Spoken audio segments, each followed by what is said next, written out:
Senior ম্যানেজমেন্টেরও কিন্তু একটা significant role থাকে। এমপ্লয়িরা সর্বত্র তাদের ম্যানেজারকে ফলো করে একটা ক্লিয়ার ডিরেকশনের জন্য। একজন ম্যানেজার যে কিনা এক্সাম্পল হয়ে দাঁড়াবে, ক্লিয়ার গোল সেট করতে পারবে।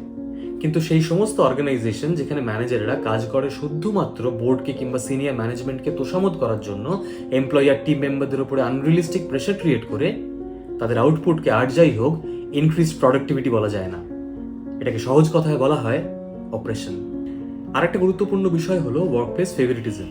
এটা অত্যন্ত স্বাভাবিক যে একজন ম্যানেজারের কোনো পছন্দসই টিম বা টিম মেম্বার থাকতেই পারে, কিন্তু সেই পছন্দটা should not come at the cost of disliking or misbehaving with someone else. আর তাই প্রত্যেক এমপ্লয়িকে তার ডিউ রেসপেক্টটা দেওয়া একটা ম্যানেজারের ফান্ডামেন্টাল ডিউটি। আপনার টাইমে অফিস পৌঁছে সারাদিন কাজ করে টাইমে লগ আউট করাটা কোনো ক্রিমিনাল অফেন্স হতে পারে না, বরং এটাই রাইট প্র্যাকটিস।